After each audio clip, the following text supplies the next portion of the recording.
এরপরে বলবেন doctor Soumyakanti bug, ওনাকে মঞ্চে আসার জন্য অনুরোধ করছি।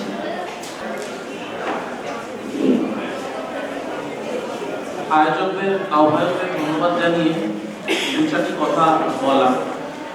এই শিক্ষা শিবিরে যখন এই টপিকটা নিয়ে কথা বলার কথা হয়েছিল যে নারী এবং প্রান্তিক লিঙ্গ যৌনতার মানুষের স্বাস্থ্য, তার সুরক্ষা, তার অধিকার, এটা নিয়ে একটা আমরা শিক্ষা শিবির করতে চলেছি। আমার নিজের জানা বোঝা যেটা ছিল যে আমরা বোধহয় কিছু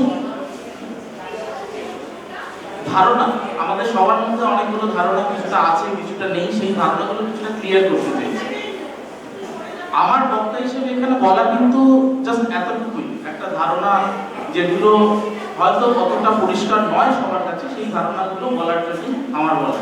আমার পূর্ববর্তী অনেক বক্তাই এই বিষয়টা নিয়ে, অর্থাৎ প্রান্তিক লিঙ্গ যৌনতার মানুষ, তার সুরক্ষা, তার অধিকার, এগুলো নিয়ে অনুরাগ মৈত্রী, মুন্না দুজনেই কথা বলে গেছেন। আপনাদের হয়তো সবার মধ্যে এই বক্তব্যগুলো শোনার পরেও আমি জানি না, হয়তো অনেক কিছুই ক্লিয়ার হয়ে গেছে, ফলে আমার বক্তব্যে হয়তো অনেক আপনার মনে হতে পারে যে অপ্রয়োজনীয় লাগতে পারে। তো সেটার জন্য আগেই ক্ষমা চেয়ে নিচ্ছি, কারণ আমি জানতাম না যে আমি সব শেষে বলতে আসবো। যাই হোক, আমি ডাক্তার হিসেবে আমি একটা প্লাস্টিক সার্জন, তো আমার বলাটা মূলত কিন্তু এই যে পুরো বিষয়টা বলতে নারী সুরক্ষার প্রশ্নটা আমার মনে হয় অন্যান্য বক্তারা যথেষ্ট ভালোভাবে বলে দিয়েছেন অলরেডি, তো আমি ওই প্রসঙ্গটায় আর আলাদা করে ঢুকছি না। নারী সুরক্ষা বাদ দিয়ে বাকি যে অংশটা, অর্থাৎ প্রান্তিক লিঙ্গ যৌনতার মানুষ, তাদের সম্পর্কে আমাদের ধারণা, তাদের সুরক্ষা, শিক্ষার অধিকার, এইটা নিয়ে একটা জানা বোঝা তৈরি, সেটা করতে গেলে আমাদের একটা, আমি পেশায় প্লাস্টিক সার্জন বলে রাখি, তো সেই হিসেবে আমার একটা নিজের এক্সপিরিয়েন্স, মানে আমার যা এক্সপিরিয়েন্স, আমার যে অভিজ্ঞতা, আমার কাছে যারা এসছেন এই জাতীয় মানুষ, তাদের কাছ থেকে শোনার যে অভিজ্ঞতা, বা আমার যে জ্ঞান, আমার যে পড়াশোনা, সেটার বিষয় থেকে যেটুকু জানা, সেইটাই আপনাদের কাছে কয়েকটা কথা আমি বলতে চাই। এই ব্যাপারটা অর্থাৎ এটাকে, এই যে প্রান্তিক লিঙ্গ যৌনতার মানুষকে একটা যদি গোটা আমব্রেলার তলায় ফেলা যায়, সেইভাবে কিন্তু আমব্রেলার তলায় ফেলা যায় না। এটা এতক্ষণে বোধহয় আপনারা বুঝে গেছেন। অনুরাগ মৈত্রী এবং মুন্না দুজনের বক্তব্যের পরে এটা মোটামুটি পরিষ্কার যে এই ব্যাপারটাকে আমরা যে এতদিন ধরে ভাবি যে এটা পুরোটাই একটা একই রকম মানুষদের মানুষ, সেরকম ব্যাপারটা নয়। আসলে এক সময় এটা বিদেশে এই সমগ্র অংশটা এবং এদের সঙ্গে সমকামী অংশ, এদের সকলকেই, অর্থাৎ যারা যে যৌনতার পরিধিটা বেশিরভাগ লোকের মধ্যে প্রচলিত, সেইটার বাদ দিয়ে যারাই যেরকম রকমের প্র্যাকটিস সেটা কম বেশি থাকতেন, তাদের সকলকে মিলে কুইয়ার বলা হতো। এই কুইয়ার শব্দটা সেই সময় একটা খুব অসম্মানজনক শব্দ হিসেবে ব্যবহৃত ছিল, কিন্তু আজকের পৃথিবীতে কিন্তু সেটা নয়। আজকের পৃথিবীতে যেমন হিজড়া, যেমন কুইয়ার, এই শব্দগুলি কিন্তু তার নতুন মাত্রা পেয়েছে। এগুলোকে আমরা আজকের সমাজে দাঁড়িয়ে কুইয়ার শব্দটাকে আমরা অসম্মানজনক বলে মনে করি না। কেন আমি কুইয়ার টার্মটা প্রথমেই বললাম, কারণ কুইয়ার টার্মটার মধ্যেও অনেকগুলো ভাগ রয়েছে।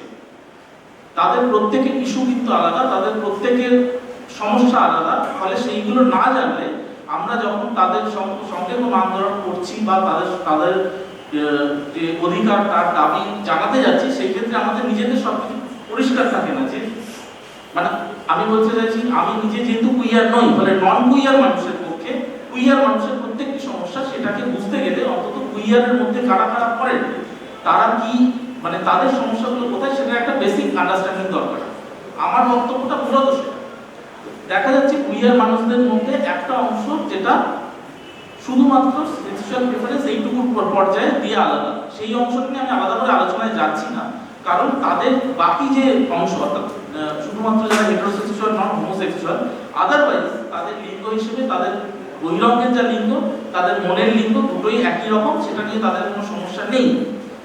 এই জাতীয় যে মানুষরা, তাদের ক্ষেত্রে তাদের সমস্যাটা বাকিদের থেকে অনেকটাই আলাদা, কারণ তাদেরকে সোসাইটিতে, সমাজে কেউ আলাদাভাবে আইডেন্টিফাই করেন না। বাকিদের ক্ষেত্রে এই সমস্যাটা রয়েছে, তাই জন্য বাকি সকলকে, বাকি সমস্ত যে কুইয়ার, তাদেরকে বলা হয়, একটা টার্মে ধরা হয় জেন্ডার আইডেন্টিটি ডিসঅর্ডার। অর্থাৎ যদি আমি এটাকে ডিসঅর্ডার বলছি তার কারণ এখন অব্দি যে টার্ম কয়েনে যাচ্ছে সেই অবস্থাতে বলছি। এরকম নয় যে এটাকে আমি ডিসঅর্ডার বলে মনে করছি, এটা একটা প্রকার। কিন্তু এই মুহূর্তে যদি আমরা একটা টার্ম বলতে চাই যে এই মুহূর্তে এটাকে একটা টার্মের মধ্যে সবকিছু বললে এটা বলা হয়। এটাকে ডিসঅর্ডার এইভাবে বলা উচিত নয়, বলার কথাও নয়। এটা একটা টাইপ, এটা একটা মানুষেরই একটা অংশ যেটা এরকম ভাবে যারা বিহেভ করছেন। হ্যাঁ, আমরা যদি বহুদিন ধরে মানে পুরনো যদি আমরা বিবর্তন ইত্যাদি দেখি তাহলে আমরা সবসময় দেখব বিভিন্ন রকম মানে জীব জগতের মধ্যে বৈচিত্র্যের কোনো শেষ নেই। জীব জগতের মধ্যে প্রত্যেকটা জীবের মধ্যে অনেক রকমের বৈচিত্র্য, অনেক রকম সেক্টর রয়েছে, সংখ্যা গুরু অংশের এক এক রকম, তাছাড়া বহু রকম রয়েছে। ফলে এগুলো সেই রকমই একটা বৈচিত্র্যের অংশ, এটা নিয়ে কোনো সন্দেহই নেই। আমরা যদি একটুখানি সায়েন্টিফিক বেসিসটার মধ্যে যাই, এই যে জেন্ডার আইডেন্টিটি ডিসঅর্ডার বা জেন্ডার ডিসফোরিয়া এই টার্মগুলো ব্যবহৃত হয় তার মধ্যে মূলত দুটো অংশ থাকে। একটা অংশে ক্রোমোজোমাল একটা অ্যাবনর্মালিটি থাকতে পারে, সেটা অ্যাবনর্মালিটি বিভিন্ন রকম হতে পারে, সেই তর্কে সেই আলোচনায় গিয়ে লাভ নেই। মোটা কথা একটা অংশ থাকে যাদের একটা ক্রোমোজোমাল অ্যাবনর্মালিটি থাকে। ক্রোমোজোমাল অ্যাবনর্মালিটি অর্থাৎ তাদের ক্রোমোজোমটা সাধারণ মানুষের থেকে হয়তো কিছুটা বাকিদের থেকে একটা অন্য ক্রোমোজোম, অর্থাৎ আমাদের নর্মাল ক্রোমোজোম 46XX অথবা 46XY সেটা বাদ দিয়ে অন্য কিছু, তার অনেকগুলো আছে, অনেক রকম সিনড্রোম আছে ইত্যাদি ইত্যাদি। এদের সকলেরই একটি কমন যে বৈশিষ্ট্য সেটা হচ্ছে অ্যাট বার্থ, জন্মের সঙ্গে সঙ্গে তাদের যে লিঙ্গ সেটা নির্ধারণ করা সম্ভব হয় না একবারে। সেটাকে আমরা ডাক্তারিতে বলি অ্যাম্বিগুয়াস জেনিটালিয়া, অর্থাৎ যাদের ক্ষেত্রে লিঙ্গ নির্ধারণ জন্মের সঙ্গে সঙ্গে সম্ভব হয় না। এদের ক্ষেত্রে বিষয়টা সম্পূর্ণ আলাদা হয়ে যায়, কারণ এই ক্ষেত্রে বাবা মা থেকে শুরু করে তার আশপাশে যারা রয়েছেন তারা সকলেই জানছেন যে এই ছেলেটি মানে এই যে শিশুটি এর লিঙ্গ নির্ধারিত হয়নি। সেই ক্ষেত্রে কিন্তু বিষয়টা অনেকখানি আলাদা হয়ে যায়, কারণ সেই ক্ষেত্রে একটা এর ভালো দিকটা যেটা এটা যে তার বাড়ির পরিবেশ, তার বাড়ির পরিবেশের ক্ষেত্রে এই ব্যাপারটা নিয়ে তাকে যুদ্ধ করতে হয় না যে তার বাবা তাকে একরকম লিঙ্গ, বাবা মা তাকে একরকম লিঙ্গ ভাবছে, সে অন্যরকম, সেটা না, তার বাবা মা জানছেন।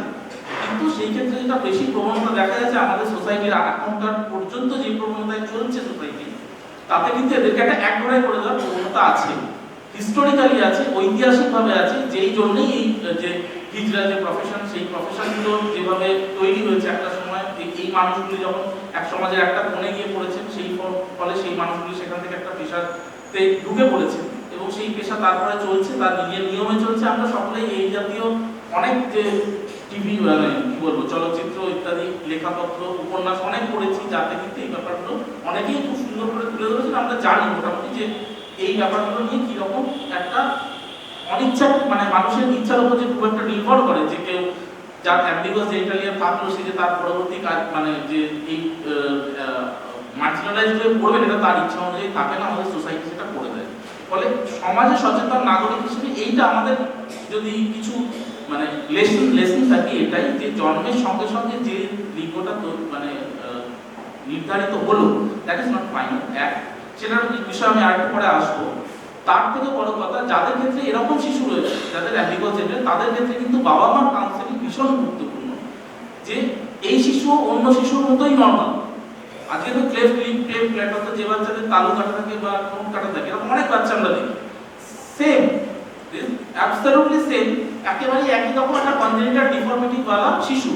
সে তার বয়স যত এগোতে থাকবে তারপরে তার কি কি ডেভেলপমেন্ট হয়, তার কি কি ক্যারেক্টার আলটিমেটলি ডেভেলপ করে, সেই অনুযায়ী তাকে তার মতন করে ট্রিট করা সেটার ব্যবস্থা রয়েছে। ফলে বাবা মার কাছে আপনাদেরও মানে আপনাদের মানে বলার এটাই মানে টেক হোম মেসেজ যদি বলেন এদের বিষয়ে এইটাই যে ভীষণ গুরুত্বপূর্ণ। এরকম কোনো শিশু যদি আপনার পারিপার্শ্বিকে জন্মায়, বাবা মাকে এটা নিয়ে বলা, তার প্রতিবেশীকে বলা যে এইগুলো কিন্তু এরকম নয় যে এরকম মার্জিনালাইজ করে দিই, এটা একেবারেই না। যতক্ষণ পর্যন্ত আমরা সমাজ থেকে এইভাবে মার্জিনালাইজ করতে থাকবো ততক্ষণ পর্যন্ত কিন্তু এই সাইকেল চলতেই থাকবে।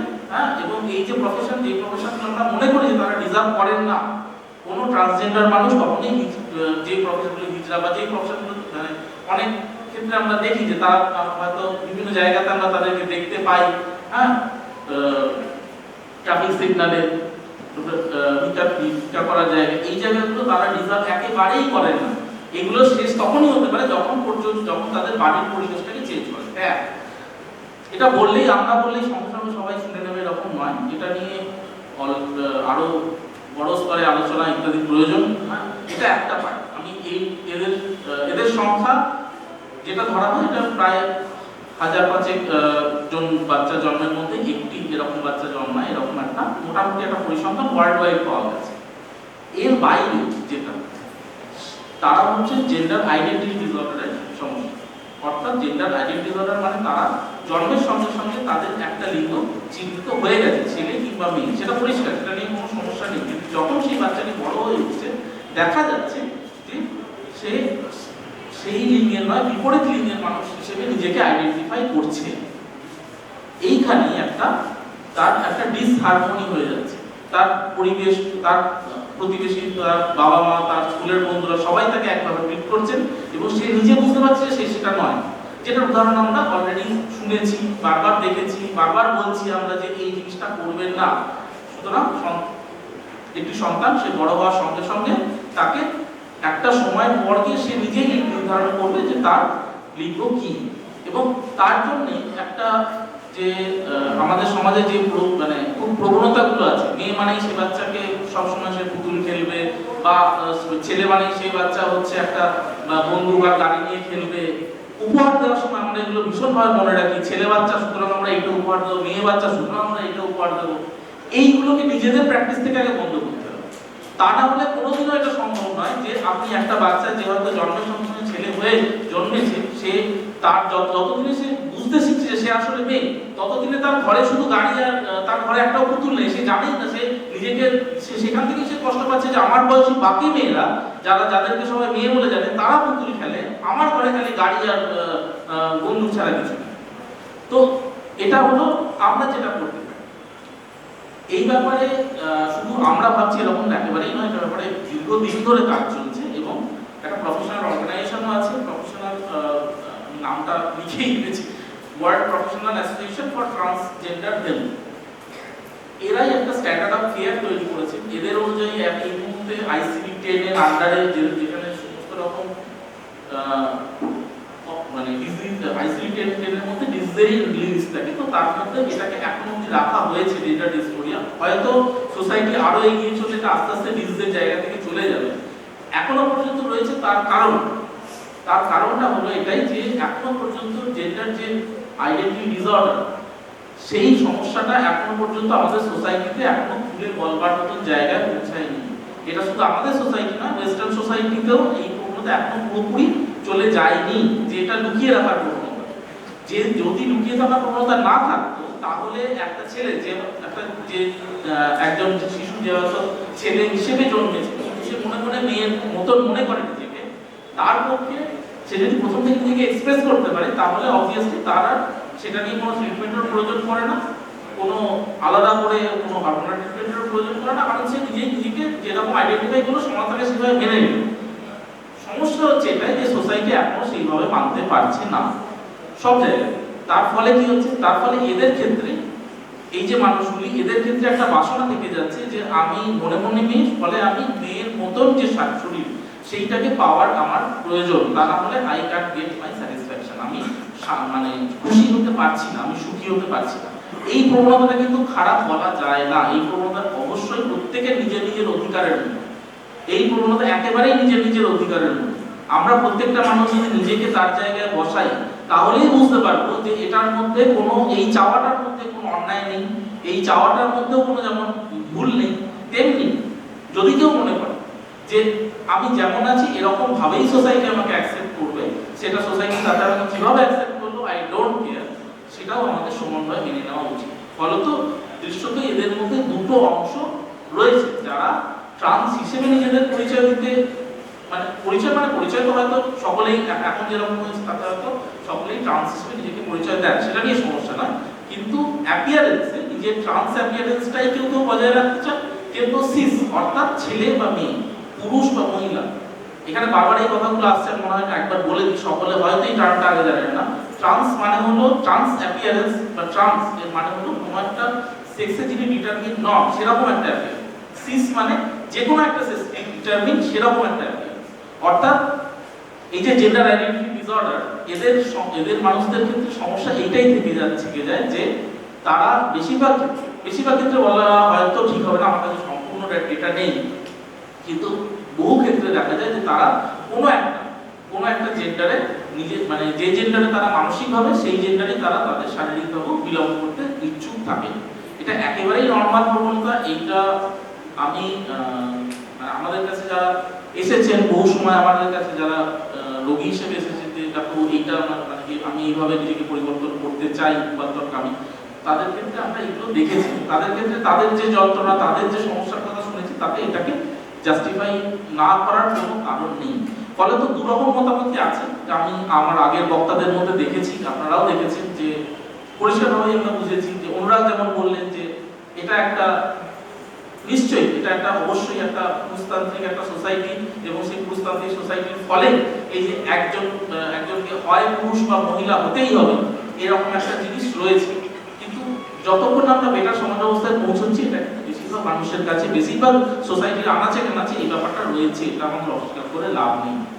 দ্বিতীয় আরেকজন আমরা দেখলাম বর্ণা, যিনি পরিষ্কারভাবে বললেন যে যিনি নিজেকে কিন্তু নারী হিসেবে আইডেন্টিফাই করতে পছন্দ করেন, ট্রান্স নারী হিসেবে নন। তো এই ব্যাপারটা হচ্ছে। তো যাই হোক, ডাক্তার হিসেবে আমাদের কাছে এই মানুষরা আসেন এবং এদের ক্ষেত্রে কয়েকটা জিনিস আমরা, এদের কোনো রকম ট্রিটমেন্ট বা কোনো রকম ভাবে মেডিকেল কোনো ইন্টারভেনশন করার আগে আমাদেরকে কয়েকটা জিনিস খুব ভালো করে মাথায় রাখতে হয়, যেগুলো তাদেরকে বারবার বলা হয় যে আপনারা যেগুলো ভাবছেন এগুলো পার্মানেন্ট। তো এটা খুব ইম্পর্টেন্ট। এই ক্ষেত্রে সাইকো অ্যানালিস্ট এবং সাইকোলজিস্টদের ভূমিকা খুব ইম্পর্টেন্ট হয়ে পড়ে। অনেকগুলো আইন হয়েছে, যে আইনগুলো কিন্তু আপাত দৃষ্টিতে মনে হতে পারে এগুলো চাপিয়ে দেওয়া, একজন রূপান্তরকামী মানুষ তাকে কেন এত আইন ঝামেলার মধ্যে যেতে হবে। এই ক্ষেত্রেও কিন্তু দুটো দিক আমাদের ভাবা উচিত। অবশ্যই এটা চাপিয়ে দেওয়া, এবং আজকের দিনে দাঁড়িয়ে ভারতবর্ষের রূপান্তরকামী একজন মানুষ যদি নিজের রূপান্তর করাতে চান, সেটা সার্জারি এবং হরমোনাল ট্রিটমেন্ট দুটোর মাধ্যমে, সেটার জন্য তাকে আইনি ছাড়পত্র নিয়ে আসতে হয়, স্পেশালি সার্জারির জন্য। হরমোনাল ট্রিটমেন্টের জন্য সবসময় লাগে না, কিন্তু আইনি সাহায্য লাগে। সেইটাই আবার যদি এই আইনি সাহায্যটা না থাকে, এটা একটা হয় না, ডেফিনেটলি হয় না, সেটা নিয়ে কোনো সন্দেহ নেই। আবার উল্টো দিকে দাঁড়িয়ে এটাও আমাদের ভাবতে হবে, যদি এই আইনি জায়গাটা না থাকে, তাহলে কিন্তু এটা কমার্শিয়ালি ইউজ হওয়ার প্রবণতা আমরা অন্য দেশে দেখেছি। আমরা যদি কেউ কখনো থাইল্যান্ড যান, ব্যাংককে যান, ওখানে this is a very commodified thing, মানে lots of people do this for the prostitution, do the sexual reassignment surgery for prostitution. তো যাই হোক, ফলে এটা মাথায় রাখতে হবে যে এইগুলো, এই আইনগুলো কিন্তু একভাবে লড়াইয়েরই ফল। হয়তো এই আইনগুলো আরো মডিফাই হতে পারে, হয়তো এই আইনের পথগুলোকে আরো সহজ করা যেতে পারে, সেটার লক্ষ্যে রূপান্তর হয়ে মানুষেরা, প্রান্তিক লিঙ্গ যৌনতার মানুষেরা লড়াই করবে।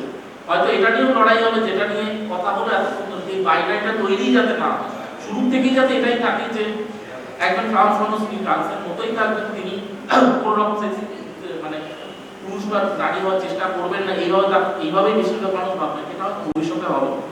এই মুহূর্তে দাঁড়িয়ে এইটাই হচ্ছে মোটামুটি ভাবে অবস্থা। এবং ট্রিটমেন্টের পার্টে আমি ঢুকছি না খুব একটা, কারণ এগুলো সবার জন্য প্রয়োজনীয়। তবে এটা ঠিক যে যেগুলো নিয়ে অনেক রকমের গল্প, মানে অনেক রকমের গুজব আছে, সেগুলো জাস্ট বলে দিতে চাই। এটা অনেকেই মনে করে যে এই জাতীয় অপারেশন বা এই জাতীয় ট্রিটমেন্ট এগুলো একেবারে স্বাস্থ্যের জন্য হানিকর, এগুলো একদম করানো উচিত না।